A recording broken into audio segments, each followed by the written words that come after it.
Hi everyone, it's Isabel from 22ing. For today's workout, I recommend that you start with a general dynamic warm-up. You can see an example by clicking the link in the description, followed by a warm-up specifically for the upper body, as this workout will be very taxing on the upper body. So we want to activate all the muscles in our chest and back before we get started. So as soon as you've completed the general dynamic warm-up, you can follow along with this routine to activate the upper body.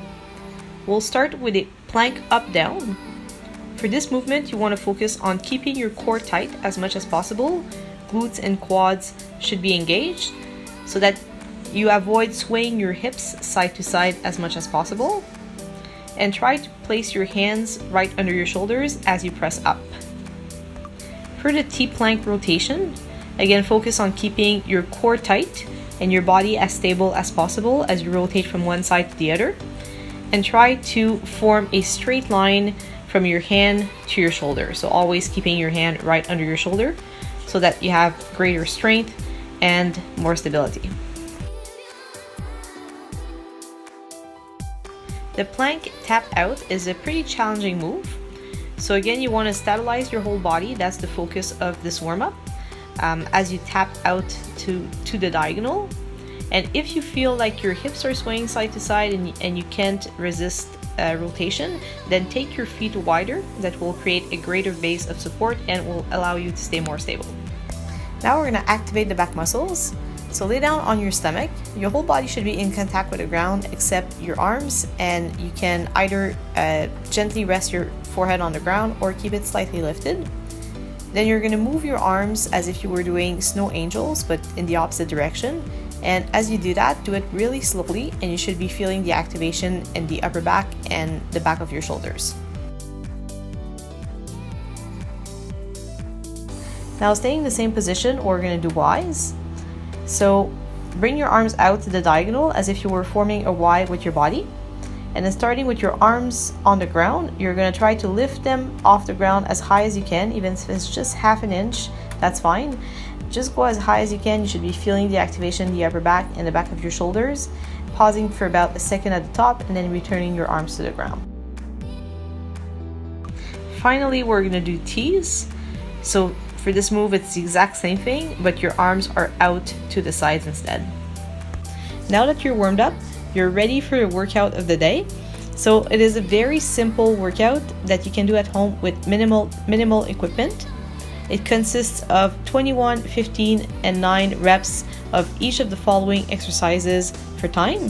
So the goal is to complete all the reps as fast as possible, but also making sure that you maintain the full range of motion and good form the whole time, taking the modification that you need. So I'll go over each of the possible modifications that you can use. The first exercise are dips. So this is the most difficult variation of this exercise. You can either use rigs as I'm showing here, or 2 tables of the same height, or 2 parallel bars. And it's more difficult because you're pushing your whole body weight up and down. But in order to choose this variation, you need to make sure that you can maintain good form and full range of motion. So that means that your elbow ankle should be lower than 90 degrees at the bottom of the rep, and that your arms are fully extended at the top of the rep. If this is too challenging, especially for 21 reps the first round, then 15, then 9, then it's okay to scale down to the following modifications. You can also scale down during the workout. So if, for example, you can start by doing 5 or so ring dips, and then you can't anymore and you switch to the next variation. If dips are too difficult or you don't have the equipment, you can also do chair dips. If you want to make this more challenging, keep your legs straight. And if you want to make it even more challenging, you can add a weight on your thighs, or you can place your feet on another chair in front of you. On the other hand, if you need to scale down further, you can also bend your legs so that you have a little bit more help from your legs.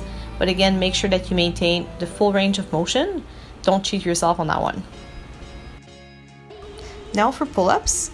If you're able to do strict pull-ups with full range and good form, so making sure your arms are fully locked out at the bottom and that your chin is over the bar or over the rings or whatever you're using at the top, then great. If not, I encourage you to check out my pull-up tutorial for tips on that. I will also put the link in the description. But you can modify this movement by either using a band if you have that, or by doing inverted rows. So using a low bar or even a tree branch from a grounded position. If your legs are straight, you can make it more challenging that way, or even adding a weight such as a weighted vest, or you can bend your legs to scale it down further. But again, emphasize the full range of motion. Arms are fully locked out at the bottom, and the rings or the bar should be touching your sternum at the top. And finally, but not the least, everybody's favorite, burpees. So everyone knows how to do these. They're full range, chest touches the ground, and you can even practice your hand release at the bottom to prepare for the force.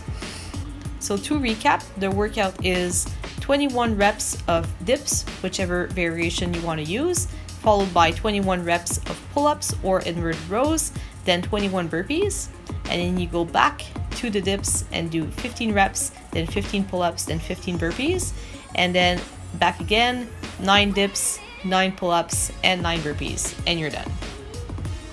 And as always, if you're not sure if you should be taking part in that kind of physical activity, make sure that you consult the questionnaire at the following link.